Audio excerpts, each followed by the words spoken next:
அனைவருக்கும் வணக்கம். எல்லாருக்குமே இனிய புத்தாண்டு நல்வாழ்த்துக்கள். இந்த வருடம் ஒவ்வொரு வருடமும் அடுத்த வருடம் பார்த்துக்கலாம் அப்படின்னு ஒவ்வொரு வருடமும் கடந்து போகாம இந்த வருடம் நமக்கானது அப்படின்றத மட்டும் மனசுல வச்சுக்கோங்க.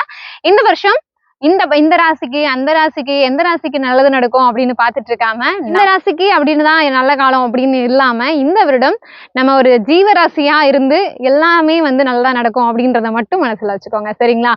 இந்த வருடம் நம்ம வேலைக்கு போறோம், அடிக்கிறோம், அவ்வளவுதான் மைண்ட்ல இருக்கணும். ஸோ கிளியர் கட்டா நம்ம அடிச்சு போகணுன்றத மட்டும் மனசுல வச்சுக்கோங்க.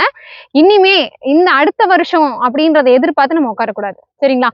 இந்த வருஷம் 2024 தான் நான் வேலை வாங்கினேன் அப்படின்றத உறுதியா சொல்ற அளவுக்கு நம்மளோட ப்ரிப்பரேஷனை முழு வீச்சுல போட்டு அடிச்சு போயிட்டே இருக்கணும். சரிங்களா? சரி, ஓகே. இந்த வீடியோ ஸ்பெஷலா எதுக்காக அப்படின்னா உங்களுக்கெல்லாம் இந்த விஷயம் சொல்லிட்டு இந்த வருடம் இனிய வருடமா அமையணும் அப்படின்றதையும் சொல்லிட்டு அடுத்தது ஹவுஸ் ஒய்ஃபுக்கு சில விஷயங்கள் சொல்லலாம் அப்படின்னு தான். சரிங்களா? எப்பவுமே பாத்தீங்கன்னா ஹவுஸ் ஒய்ஃப் அப்படின்றது ரொம்ப சாதாரண வார்த்தையா சொல்லிடும். ஹவுஸ் ஒய்ஃப் தானே, படிக்கிறது என்ன கஷ்டம் அப்படின்னு.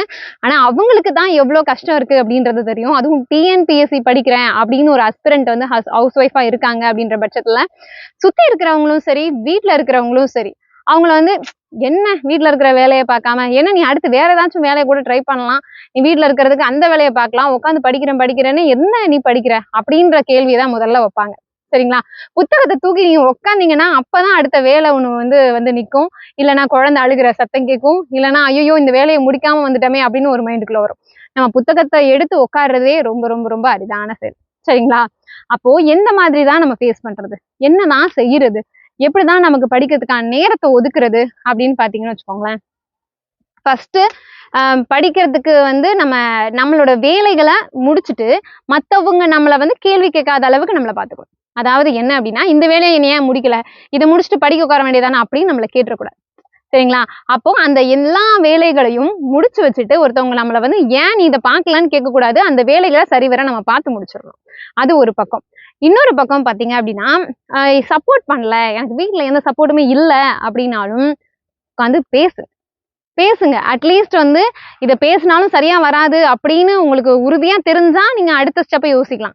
இல்ல பேசிதான் பார்க்கலாமே, எனக்கு இப்படி ஒரு வாய்ப்பு கொடுங்களேன், நான் பண்றேனே, மற்ற நேரத்தை விட்டுட்டு எனக்கான நேரத்துல நான் படிச்சுக்கிறேன், வீட்டு வேலைகளை தாண்டி மற்ற எல்லாத்தையும் சமாளிச்சு ஒரு ஃபங்க்ஷன் அட்டன் பண்றது, வீட்டுல சமைக்கிறது, இன்னொருத்தவங்களை கவனிக்கிறது, வீட்டுல இருக்கிறவங்க பெரியவங்களை பாத்துக்கிறது, இது எல்லாத்தையும் தாண்டி எனக்கான நேரத்துல நான் படிச்சுக்கிறேனே, அதை நான் பண்ணிட மாட்டேன், எனக்கு கொஞ்சம் சப்போர்ட் பண்ணுங்களேன்னு பேசி பாருங்களேன்.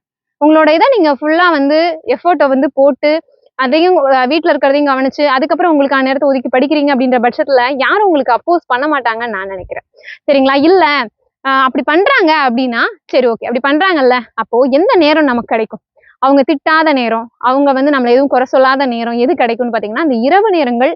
அந்த ஹவுஸ் ஒய்ஃப் அப்படிங்கிறவங்களுக்கு கொஞ்சம் ஒரு வரப்பிரசாதம்னு சொல்லுவேன். ஏன் அப்படின்னா எல்லாரும் தூங்குங்க. இதுக்கு மேல நீங்க என்ன பண்ண போறீங்க? இப்போ ஃபுல் நைட் உட்காந்து அப்பவும் நீ என்ன பண்றன்னு குறை சொல்றதுக்காக யாரும் வரப்போறாங்களா? அப்போ அந்த இரவு நேரத்தை கொஞ்சம் பயன்படுத்திக்கலாம். சரிங்களா? அப்போ எல்லாரையும் தூங்க வச்சுட்டு வேலையெல்லாம் முடிச்சுட்டு கிச்சன் எல்லாம் தொடச்சு முடிச்சு எல்லாத்தையும் கழுவிலாம் போட்டுட்டு வருவோம் இல்லையா, அந்த நேரத்தை பயன்படுத்திக்கோங்க. அந்த நேரம் 1 மணி நேரமா இருந்தாலும் சரி, 2 மணி நேரமா இருந்தாலும் சரி. இன்னொரு ரொம்ப ரொம்ப முக்கியமான விஷயம் என்ன அப்படின்னா, நேரத்தை சரிவர பயன்படுத்துறது இல்லை. அந்த 2 மணி நேரம் கிடைக்குதுல்ல, எவ்வளவு பெரிய விஷயம். அவ்வளவு போட்டிக்கு நடுவுல நம்மளை பத்தி நீ ஜெயிக்க மாட்டேன்னு சொல்லி நம்மளை இறக்குறவங்க மத்தியில நம்ம ஜெயிச்சு வரணும் அப்படின்னா கிடைக்கிற 2 மணி நேரத்தை நம்ம 4 மணி நேரமா பயன்படுத்தணும். அப்ப சரியா பயன்படுத்திக்கிட்டு முறையா படிக்கணும். அதுக்கு என்ன பண்ணணும்னா, என்ன படிக்க போறீங்க, இப்ப இன்னைக்கு நைட்டு படிக்க போறீங்கன்னா காலையிலே நீங்க டிசைட் பண்ணிடணும். இல்ல நாளைக்கு இயர்லி மார்னிங் எந்திரிச்சு எனக்கு 5 மணிக்கு மேல எந்திரிச்சாதான் அந்த வேலை பார்க்க முடியும், 6 மணிக்கு மேல எந்திரிச்சா எனக்கு அந்த வேலை பார்த்தா போதும், ஆனா அந்த முன்னாடி இருக்க 1 மணி நேரம் நான் சீக்கிரம் எந்திரிச்சேன்னா அதை நான் படிக்கிறதுக்காக பயன்படுத்திக்குவேன் அப்படின்னு இயர்லி மார்னிங்கோ இல்ல நைட்டோ நீங்க படிக்க போறீங்கன்னா அந்த படிக்கிறதுக்கு முன்னாடி என்ன படிக்க போறீங்கன்னு சரிவர பிளான் பண்ணிக்கோங்க. பிளான் பண்ணணும் அப்படின்னு சொல்ற மாதிரிதான். சோ முன்னாடியே என்னெல்லாம் படிக்க போறீங்கன்றது தெளிவு. எப்படி இப்ப நாளைக்கு காலையில நீங்க சமைக்க போறீங்க, லஞ்ச் பாக்ஸ் ரெடி பண்ணணும். அப்ப என்ன பண்ணுவீங்க, முன்னாடி நைட்டே முடிவு பண்ணி வச்சிருவீங்க இல்லையா? முடிஞ்ச என்ன பண்ணுவோம்னா இந்தந்த இன்கிரீடியன்ஸ் தான் இது பண்ண போறோம், இந்தந்த இன்கிரீடியன்ஸ் தான் செய்ய போறோன்றதே தனியாவே எடுத்து வச்சுட்டே படுக்கிற பழக்கமும் இருக்கும்.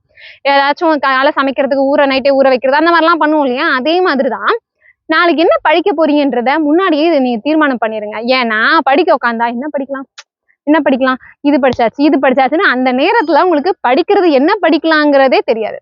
அப்போ சரிவர அந்த நேரத்தை பயன்படுத்திக்கணும். அதுக்கு முன்னாடியே பிளான் பண்ணிக்கணும். சரிங்களா? இப்படியெல்லாம் நீங்க பண்ணீங்கன்னு வச்சுக்கோங்களேன், கண்டிப்பா இந்த வருட வெற்றி உங்களுக்கானதா மட்டும்தான் அமையும். சீரியஸா சொல்றேன். மத்தவங்க ஜெயிச்சு வர்றத காட்டிலும் நீங்க ஜெயிச்சு வர்றீங்க அப்படின்னா உங்களோட குடும்பமே ஜெயிச்சு வருதுன்னு அர்த்தம். அந்த குடும்பத்தை மேல எடுத்துட்டு வர்றதுக்காக ஒரு ஒரு மணி அடிக்குது.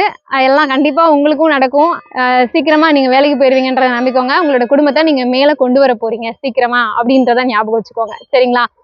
இதை தாண்டி என்ன விஷயம், வேற என்னெல்லாம் தடங்கல்கள் வரும் அப்படின்னா, உடல்நிலை பாதிப்பு. இது ரொம்ப பெரிய இஷ்யூ. எல்லாருக்குமே அது நடக்கும். ஆனா முடிஞ்ச வரைக்கும் உடல்நிலையை பராமரிக்கணும். அதுக்கு என்ன பண்ணணும்? நல்லா தண்ணி குடிங்க, நல்லா சாப்பிடுங்க. ஃபர்ஸ்ட் எல்லாருமே ஈஸியா சொல்லிடக்கூடிய வார்த்தை என்ன? ஹவுஸ் ஒய்ஃப் அப்படின்னாவே படிக்க உட்காரும் போது இடைஞ்சல்கள் வருது. நிறைய பேர் நிறைய இது சொல்றாங்க. அதுக்கான ஒரே ஒரு சொல்யூஷன் சொல்றேன். நீங்க படிக்கிறீங்க, டிஎன்பிஎஸ்சிக்கு தான் படிக்கிறீங்கன்னு தயவு செஞ்சு சொல்லாதீங்க. நம்மளுடைய என்ன சொல்றது, நம்மளோட அந்த முயற்சிகளும் எல்லாமே, அந்த முயற்சி பயிற்சி எல்லாமே வந்து நம்மளோட உழைப்பு எல்லாமே சைலண்டா பண்ணுவோம். சைலண்டா வந்து இருந்துட்டு படிக்கிறேனே சொல்லாதீங்க. யாரும் கேட்டாலும் படிக்கணும், இனிமே படிக்கணும், அவ்வளவுதான். இல்லைன்னா நான் படிக்கல, ஒரே இடத்துல முடிச்சிருங்க. ஆனா அந்த நம்மளுடைய சக்சஸ் தான் அந்த இடத்துல வெளிக்காட்டணும். சக்சஸ் தான் நம்மள வந்து ஒவ்வொருத்தர்கிட்டையும் போய் நான் படிக்கிறேன்னு சொன்னீங்கன்னா உங்களை டிஸ்கரேஜ் பண்றதுக்கு நிறைய பேர் இருப்பாங்க. தயவு செஞ்சு அதை பண்ணவே பண்ணாதீங்க. நம்மளோட சக்சஸ் நம்ம சொல்லாமலே எல்லாருக்கும் தெரியும். நம்ம சொல்லாமலேயே அந்த சக்சஸ் நீங்க பண்ணிட்டீங்களாமே, நீங்க ஜெயிச்சிட்டீங்களாமே, எப்ப படிச்சீங்க அப்படின்னு வந்து கேட்கிற அளவுக்கு நம்ம வச்சுக்கணும். ஏன்னா நிறைய டிஸ்ட்ராக்ஷன்ஸும் உங்களுக்கு வந்து வர்றதுல இருந்து இதை உங்களை அவாய்ட் பண்ணும். ஸோ இதை நீங்க ஃபாலோ பண்ணலாம். சரிங்களா? அடுத்த கட்டம் பாத்தீங்க அப்படின்னா, உங்களுக்கு ஃபினான்ஷியல் சப்போர்ட். ஃபினான்ஷியலா வந்து எனக்கு சப்போர்ட் ஓரளவு இருக்குன்னா அதை சமாளிச்சு போயிடலாம். ஆனா ஃபினான்ஷியலா வந்து நம்ம கஷ்டப்படுறோம், ஒரு அந்த அமௌண்ட்டு ஏதாவது ஒரு குழந்தை படிப்புக்கோ ஏதாவது ஒரு செலவுக்கோ நம்மளால வந்து செலவு பண்ண முடியல அப்படின்னு அந்த இடத்துல யோசிக்கிறீங்க அப்படின்னா, அதுக்கான ஒரே சொல்யூஷன் நல்லா தெரிஞ்சுக்கோங்க, உங்க ரிசல்ட் மட்டும்தான். எல்லாமே வந்து எக்ஸாம்ஸ் வருமா வராதான்ற குழப்பத்துல இருக்கும் போது இந்த எக்ஸாம் இப்பதான் வரப்போகுதுன்றத தெளிவா சொல்லிட்டாங்க. அப்ப என்ன பண்ணணும்? அதுக்கான எவ்வளவு எஃபோர்ட் போட முடியுமோ அவ்வளவு எஃபோர்ட் போடுங்க. சுத்தி இருக்கிறவங்கள சமாளிக்கிறதுக்கு கத்துக்குங்க. சரிங்களா? முடிஞ்ச அளவுக்கு நான் பண்ணல, செய்யல, அதே மாதிரி ஏதாச்சும் இதை நீ செய்ய, இதை பண்ணுன்னு சொல்றாங்களா, சரி நான் செய்யறேன், பண்றேன், முடிஞ்சு போச்சு. அந்த இடத்துல நம்ம அடங்கி போறோம், நம்ம வந்து டவுன் ஆகுறோம் அப்படின்னு அர்த்தம் கிடையாது. அந்த இடத்துல நம்ம சமாளிக்கிறோம். சரிங்களா? உங்க வேலையெல்லாம் நான் பார்த்துட்டேன், அந்த வேலையெல்லாம் நான் முடிச்சிட்டேன், இந்த வேலையெல்லாம் முடிச்சிட்டேன். இரவு நேரத்துல உங்க கீழே இருக்கக்கூடிய நேரத்தை பயன்படுத்திக்கோங்க. முடிஞ்ச அளவுக்கு அந்த நேரத்தை நல்லாவே பயன்படுத்திக்கோங்க. பிளான் பண்ணி கரெக்டா படிங்க. ஹெல்த் ரொம்ப முக்கியம். அதாவது ரொம்ப நேரம் நீங்க 1 மணி நீங்க 2 மணி வரைக்கும் படிங்கன்னு நான் சொல்லல. ஒரு 10, 11 மணி இல்ல 11:30 மணி வரைக்கும் நீங்க அந்த டைம் எடுத்து படிச்சுட்டு அதுக்கப்புறம் உறக்கமும் தேவை. ஏன்னா காலைல நீங்க ரொம்ப சீக்கிரம் எந்திரிக்கணும். ஸோ அதனால அந்த நைட் டயர்ல முடிஞ்ச அளவு சரியா தூங்கிக்கோங்க. சரியான அளவு சாப்பாடு சாப்பிடுங்க. ரொம்ப முக்கியம் அதுதான். குழந்தைங்களுக்கு நீங்க எந்த அளவுக்கு பாக்குறீங்களோ, வீட்டுல இருக்கிறவங்களுக்கு எந்த அளவுக்கு பாக்குறீங்களோ அதே அளவுக்கு உங்களோட ஹெல்த்தும் ரொம்ப முக்கியம். ஃபர்ஸ்ட் உடம்பு நல்லா இருந்தாதான் மனசை நல்லா வச்சுக்க முடியும். அதுக்கப்புறம் தான் நம்ம படிக்கிறதுக்கு உட்கார முடியும். சரிங்களா? அடுத்து வந்து இது நம்ம பண்ணிடலாமா, இப்பதான் ஆரம்பிக்கிறோம், படிச்சிடலாமான்ற சந்தேகத்தை விட்டுட்டு நம்ம படிக்கிறோம், இவ்வளவு நேரத்துல இதை முடிக்கிறோம், அவ்வளவுதான் விஷயம். சரிங்களா? எதெல்லாம் கஷ்டமா இருக்கோ அதெல்லாம் வந்து அதிக நேரம் எடுத்து படிங்க. எதெல்லாம் ஈஸியா இருக்கோ அதை விட்டுறாதீங்க, அதையும் டெய்லி படிங்க. சரிங்களா? மேக்ஸா பிராக்டிஸ் பண்ணுங்க. முடிஞ்ச அளவுக்கு நோட்ஸ் எடுங்க. நோட்ஸ்ன்றது ஒரு பெரிய பெரிய கிஃப்ட்டுங்க. நீங்க இப்போ ஒரு 4 மணி நேரம் ஒரு நோட்ஸ் எடுக்கிறீங்க, கஷ்டமா இருக்கு அப்படின்னா அடுத்த தடவை நீங்க படிக்கிறதுக்கு 1/2 மணி நேரத்துல அதை படிச்சு முடிச்சிருவீங்க. நோட்ஸ் ரொம்ப ரொம்ப இம்பார்ட்டன்ட். முடிஞ்சா இப்பவே நோட்ஸ் எடுத்து பழகிக்கோங்க. அது ரொம்பவே உங்களுக்கு கை கொடுக்கும். ஸோ நோட்ஸை நீங்க ரிவிஷன் பண்ணி பார்க்கும்போது அப்படியே அது ரீகால் ஆகும். ஸோ நோட்ஸ் எடுத்து பழகுங்க. சரிங்களா? எப்படி நோட்ஸ் எடுக்க தெரியல, நோட்ஸ் எப்படி வரல அப்படின்னா உங்களுக்கு புரியுற மாதிரி அந்த நோட்ல இருந்தா போதும். அதுக்கு பேர் தான் நோட்ஸ். உங்களுக்கு புரியணும், திருப்பி நீங்க பார்க்கும்போது புரியணும். அந்த அளவுக்கு இருந்துச்சுன்னா ஷார்ட்டா உங்களுக்கு எவ்வளவு புரியுற மாதிரி எழுதி வைக்க முடியுமோ வச்சுக்கோங்க. நீங்க மத்தவங்களுக்கு கொடுக்க வேண்டாம், உங்களுக்கு புரியுற மாதிரி எழுதி வச்சுக்கோங்க. வந்து பாத்தீங்க அப்படின்னா நம்ம நிறைய சண்டை போடுவோம். நம்மள புரிஞ்சுக்கல, எனக்கு வந்து ஏன் எல்லாரும் இப்படி பேசுறாங்க அப்படின்னு நிறைய கோவம், விரக்தி இது எல்லாமே நம்ம சண்டையா வந்து வெளிப்படுத்துவோம். ஆனா அதை பண்ணாதீங்க. No arguments. சரிங்களா? ஆர்குமெண்ட்ஸ் அப்படின்றத விட்டுருங்க. ஸோ ஆர்குமெண்ட்டை விட்டுட்டு நம்ம அடுத்து நம்ம என்ன பண்ண போறோம்ன்றதுல மட்டும் கான்சென்ட்ரேட் பண்ணுங்க. சரிங்களா? அப்போ அந்த ஆர்குமெண்ட்ஸை வந்து நம்மள என்ன பண்ணணும், ரொம்ப டிஸ்டர்ப் பண்ணும். அதனால நமக்கு இன்னும் நேரம் தான் விரயமாகுமே தவிர எந்த பலனும் அளிக்க போறது இல்லை. அதனால அதை விட்டுருவோம். சரிங்களா? அதுக்கப்புறமா அந்த கேப் விடுறது. படிப்புல வந்து பாத்தீங்க அப்படின்னா எப்பவுமே வந்து நம்ம படிச்சுட்டு இருக்கும் போது ஒரு வாரம் கேப், 2 நாள் கேப் விடும். அது 1 வாரமா எக்ஸ்டெண்ட் ஆகும், அது 10 நாளா எக்ஸ்டெண்ட் ஆகும், அது மாச கணக்குல போட்டுருவோம். அதை பண்ணாதீங்க. நேரம் ரொம்ப குறைவு, 6 மாத காலம் இருக்கு அப்படிங்கிறதுனால நம்ம என்ன பண்ணிடுவோம், அது ரொம்ப ரொம்ப ஷார்ட் டைமுங்க. எக்ஸாம் அப்படி இப்படின்றதுக்குள்ள வந்து நின்றோம். ஆனா அந்த 6 மாச காலத்தை நம்ம எப்படி பயன்படுத்திக்கிறோம், அந்த 6 மாத காலம் நம்முடையதான் வந்து இருக்கணும். ஸோ அந்த நேரத்தை சரிவர பயன்படுத்திக்கணும். அப்ப 2 நாள் முடியல ஹாஸ்பிட்டல் போனோம், ஐயோ அந்த 2 நாள் முடியலையே அப்படின்னு நீங்க பயந்து அடுத்த ஒரு வாரம் கேப் விட்டு அது இன்னும் பெருசாக்காம பொறுமையா, அதாவது பொறுமையா போனாலும் பரவாயில்ல, மெதுவா போனாலும் பரவாயில்ல, நம்ம அடையக்கூடிய இடத்த சரியா அடைஞ்சிடணும். அந்த இடத்துல ரொம்ப கேப் விட்டு ஆக்சுவலி கேப் விட்டா என்ன ஆகும்னா 10 நாள் 15 நாள் கேப் இருக்கு. அதுக்கப்புறம் கண்டினியூ பண்ணும்போது என்ன ஆகும்னா நம்ம இதுக்கு முன்னாடி முடிச்சதை திருப்பி ரீகால் பண்ணுவோம். அதுக்கப்புறமா நம்ம இதை படிப்போம்னு என்ன பண்ணுவோம்னா திருப்பி முன்னாடி விட்டதை நம்ம படிக்க ஆரம்பிப்போம். அப்ப மத்ததெல்லாம் நம்ம எப்ப படிக்கிறது? திருப்பி திருப்பி விட்டதையே படிச்சுட்டு இருப்போம். இந்த இடத்துல நம்ம போக வேண்டியது நிறைய இருக்கும். சரிங்களா? அப்ப அந்த கேப் விடுறதுன்றத சரி பண்ணிக்கோங்க. மெதுவா போனாலும் சரி, அன்னன்னைக்கு நம்ம கையில புக்கு இருக்கணும். அந்த நேரம் என்ன அப்படிங்கிறத மட்டும் நீங்க சரிவர பயன்படுத்திக்கிட்டா போதும். சரிங்களா? அதுக்கப்புறமா இந்த டைம் பேலன்ஸ், எந்த நேரத்தை எப்படி பேலன்ஸ் பண்ணணும்னு தெரியணும். எதுக்கு இவ்வளவு நேரம் ஒதுக்கணும், எதுக்கு இவ்வளவு நேரம் ஒதுக்கக்கூடாது. இதுக்கு 1 மணி நேரம் தான் ஆகும்னா அது 1 மணி நேரம் தான். அந்த 1 மணி நேரத்திலேயே அதை நம்ம முடிச்சிடணும்.